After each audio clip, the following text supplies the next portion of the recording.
S.G. Goodman's Old Time Feeling. The album was released earlier this year and has been very well received across the country, including here at Wyoming Sounds. Rolling Stone has named S.G. one of the artists you need to know in 2020. The album was co produced by fellow Kentuckian Jim James from My Morning Jacket. Welcome, S.G. Goodman. You doing all right? Pretty good. Thanks for having me. Yeah, our pleasure. Jim James said he was spellbound when he first heard you. How important was it to have Jim co producing? Well, it was important for me to team up with another Kentuckian, that's for sure. And I feel like Jim's music, both his solo work and with My Morning Jacket, kind of, you know, treads a fine line between genres, which I find that my music does too. So I felt like we would understand each other, and um, you know, I've never heard a bad word spoken about Jim, and he's lived true to that. He's a very positive person, and he was a real joy to work with on the project. What you recorded in both Louisville and Paducah, right? Yes. Yeah, it was great to be able to, my song Redbird Morning on the album is actually a demo, and I couldn't seem to beat it when I was in the studio in Louisville. So it was a real pleasure to also get to include a track that was recorded closer to where I'm from in Western Kentucky. When did you discover your passion and your talent for writing and making music? Um, I feel like being raised in church, I was always around music. I laugh because people ask me sometime, what are your earliest memories of going to concerts? And I always say that I went to a concert 3 times a week. So I feel like with being pressured to perform, once someone discovered that I had a decent voice as a child, I was kind of, you know, forced to using my voice for the Lord, whatever. And so it was always kind of a part of my upbringing. But as far as when felt like it was a passion of my own, I'm not really sure. It's kind of a chicken or the egg thing. Hmm. But you started writing relatively early, or? Yeah. And that's another chicken or the egg thing. I've never been great at remembering lyrics. I've always been a music lover, but I was made fun of a lot as a child by my brothers for singing the wrong lyrics to songs. And I would say that might have been when I started developing my craft, because even though I wasn't singing the right words, I was singing words. Yeah, yeah, to show them. That's great. That's great. Mhm. Well, there's such a rich tradition of music in Kentucky and the Mississippi Delta, especially with country, bluegrass, and the blues. But you cite a Native American rock guitarist from North Carolina as one of your influences on the record. Tell us about Link Ray and what you like about Link. I mean, what's not to like about Yeah. Link? Um, well, I have a condition called obsessive compulsive disorder, and somehow when it comes to music, what that does is I'll focus on one album maybe for years at a time. And I was compulsively listening to Link Ray's album from 1971, his self-titled, and that was a really interesting album. And I get really into the research behind work sometimes when I become obsessed over it. And to find out that that album was recorded on I believe a 4 track. Now I'm getting my story mixed up, but a very small amount of tracks on this recording device. I feel like I want to say a 4 track, but that seems like too much. Um, but it was in recorded in a converted chicken coop in Maryland, Cool. and I, there's tones in there that cannot be replicated. And you know, as I started talking about this album to other people, I found out that some of the tones that he got from that album were taking either plugging it straight into the reel to reel, or also actually miking the window panes outside of the building. So there was a lot of like really neat production slash just using what you had, access to about that album. But his lyrics are really strong. And another thing that's interesting about Link Ray, he developed tuberculosis, and he only had one lung when he was singing that album.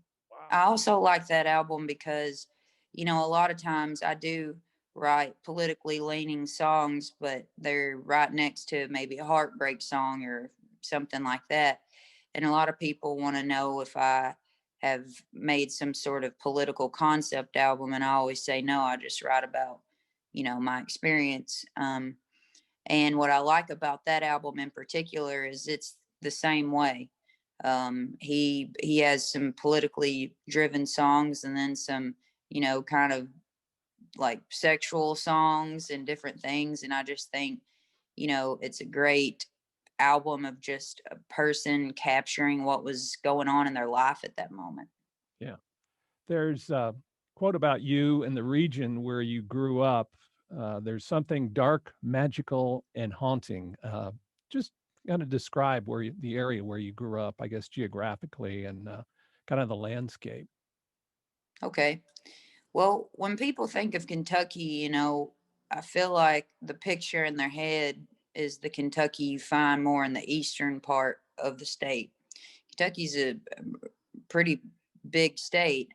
And I was born in Western Tennessee, in Union City, Tennessee, far Western Tennessee, and raised in Hickman, Kentucky, not to be confused with the county, but the town of Hickman in Fulton County, which is on the Mississippi River. So I'm from a farming family, and a lot of people wouldn't imagine that where I'm from looks more like Delta land. So you're thinking of, thousands and thousands of flat land. Looks more like the country around Memphis, or, the Delta region of the United States. Yeah. A lot of history in that region too. It was part of the setting with Mark Twain's novel, of course, Huck Finn. There was one of the largest earthquakes happened, I think, in the early 1800s, New Madrid earthquake, Yep. and that's just across the river on the Missouri side. So a lot has been happening in that area over the years, historically. Yeah, that earthquake you're referencing, I shot a music video in Reelfoot, Tennessee, which was a place I frequented a lot as a child, and my father actually farms in that area. He farms also the New Madrid Bend, which is that little area you see that kind of looks like an island or something coming off of Kentucky. Feeling. I'm Grady Kirkpatrick talking with S.G. Goodman.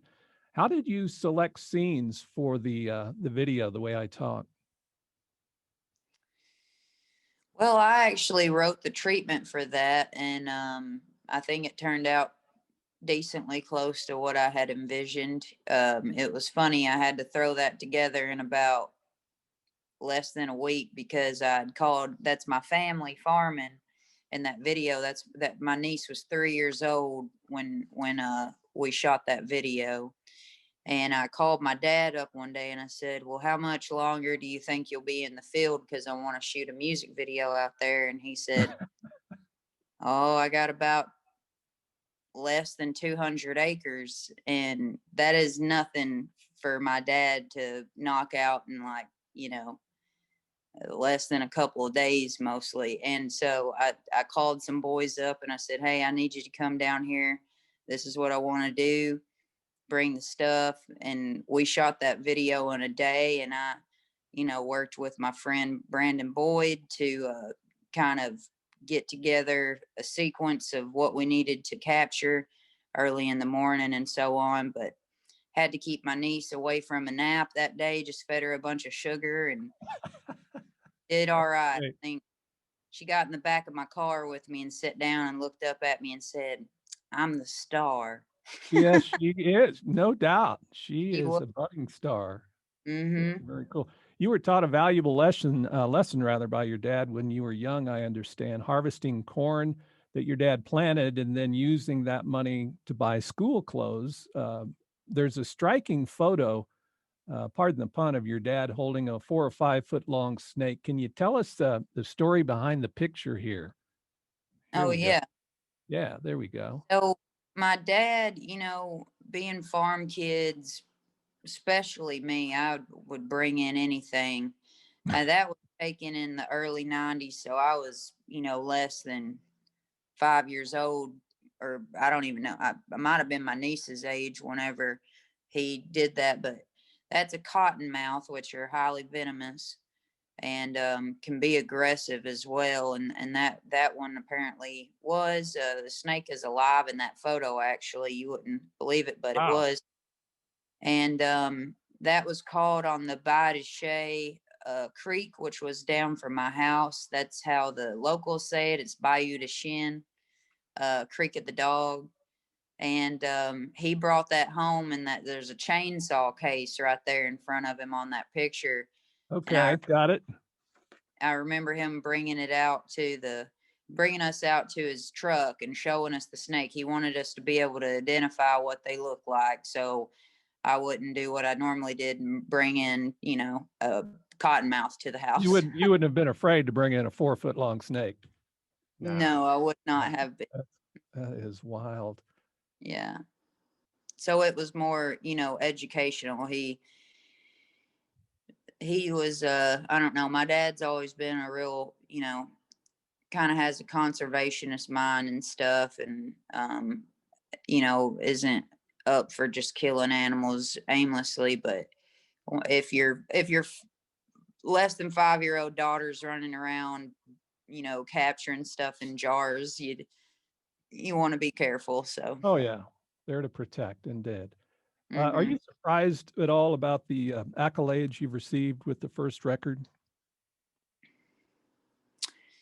I mean, I'm definitely humbled by it. I put out a record in the middle of a pandemic where there's a lot of journalists that have been let go, and a lot of freelancers who are no longer doing what they did. So I would say I take every bit of press that I get and nod as a miracle, to be honest with you. 2020 certainly has been a tough year for many, and not the greatest year to be releasing your debut album, but you've been able to find some silver linings, I expect. I think so. I mean, I haven't really fully mourned what my career could look like at the moment if I was able to follow up my release while being on the road and connecting with people more organically.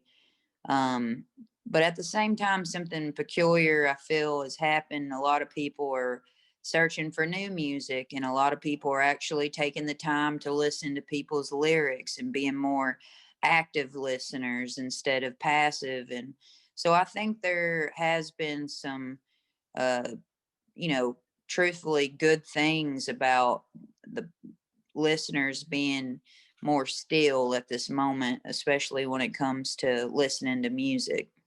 S.G. Goodman, thank you so much for your time and your talent, your writing and your storytelling. Uh, Best of luck, certainly, and we hope to get to see you play live in 2021. Well, thank you so much for having me, and I will. And information on your website, sggoodman.net. Yes. Okay. Thank you again. Thank you.